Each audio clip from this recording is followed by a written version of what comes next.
Ako si Isagani, isang mahirap na estudyanteng abogasya, Makata at ang matalik na kaibigan ni Basilio.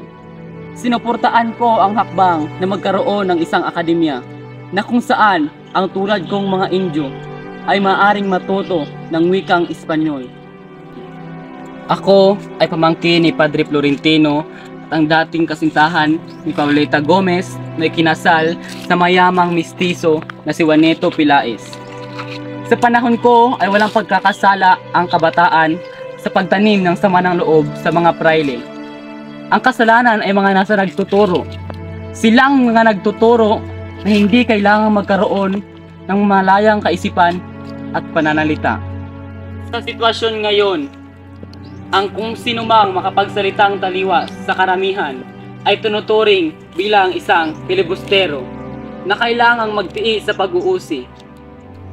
Ang mga praile ang siyang may pananagutan na hubugin ang birhing kabataan sa isip at katawan. Responsibilidad nila iyon upang mapalakihin ang isang bayang talino, dakila at tapat. Ngayon, ipagtupad baga ng mga praile ang mga pananagutang ito o tuluyang binubulag ang mga mata ng kabataan gamit ang paniniwala para sa ikakabuti ng mga namamalakad. Ganon?